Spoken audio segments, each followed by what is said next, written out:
So pretty much one of the things I wanted to work on, well, my name is Victor Marmo, my partner is Dilip Sharma. He wasn't able to be here today, so I'll be the only one presenting. But pretty much, I wanted to be able to do something where you're able to maybe display a lot of the different sensors that the Finch has and sort of different abilities that the Finch has, yet still sort of at the same time teach a little bit of the computer science curriculum. So I kind of went back and what is taught at 15100, 15111, and was trying to incorporate a lot of those things into my code, switch statements, nested ifs, classes, public and private functions, different types of arrays and stuff like that. So at the same time that we wrote all these different little things, and at the same time that we spent just as much time trying to think sort of what would be the best sort of code to teach these simple concepts, as much as it was to actually apply the different sensors of the Finch.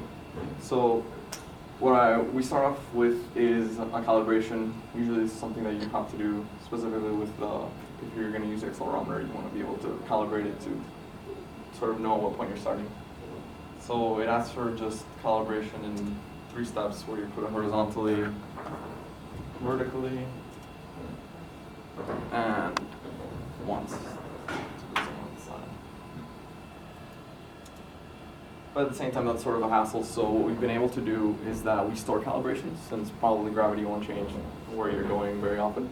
What we do is that every time, so the first time when you turn it on, it calibrates it and it stores it into a text file. That's one of the things when you're sort of teaching file I/O. So it stores it into a text file, and next time the Finch turn on, it recognizes that it has this calibration text file and uses those values rather than making you recalibrate the Finch. At the same time, if you want to manually calibrate it because you want to sweeten and for some reason the gravity is different there, you just place your hand in front of the Finch and they'll recognize it and automatically recalibrates it. So from here we have sort of a selection menu.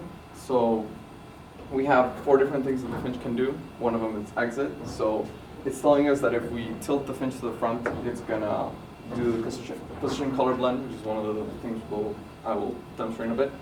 Left is light following, and right is go to string. And if you turn it back, it exits. So what we're gonna do is, click enter. We'll tip it forward and you'll see the light will turn blue. And that means that I received the command and then it's gonna start doing what it's actually supposed to do. This specific one, what it does is that depending on the angle that you tilt it at, it varies the intensity of the light. So if you notice as I tilt it up, the blue LED lights up. Oh, you can't see it because it's on the other side. And you tilt it to the side, the red LED lights up. So you can do sort of a lot of these combinations here to get sort of the different hues and colors, which is nice. It would be nice if the robot could also detect side-to-side motion, so we can incorporate the green LED, but unfortunately, we're not that lucky today. So then to get out of this mode, you just blow on it, and as you notice, it goes back to the menu options. Then I want to demonstrate light following. I'm pretty sure everyone knows that, but it effectively follows light. It's nice. So then we're going to go to the right. If you press enter, it goes to the right. Again, it accepts the command, and it's going to ask me to put some go-to points. So pretty much, I'm going to give the robot sort of a string of commands that parses the information straight through. That's one of the things, string parsing.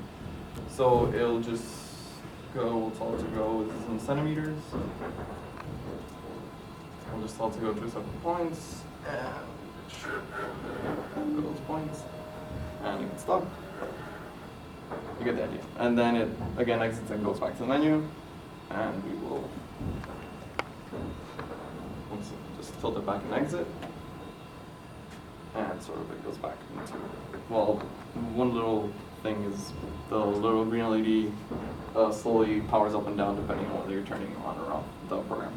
So just kind of like simple things that you're able to do, yet sort of have an intuitive interface without getting too much into the GUI. I don't particularly have experience in the GUI, so I figured sort of a human interface would be a nice idea to try. And the code is completely, everything is documented, Java docs, so it's sort of a nice thing that people can able to, with very little knowledge of Java or code in general, are able to look at sort of a lot of these concepts and look at that. I particularly am always, people always get mad at me because I comment too much. I always comment sort of for the person who's never seen code before in their life. So this is one particular scenario where this is a good thing to have. So thank you. Cool.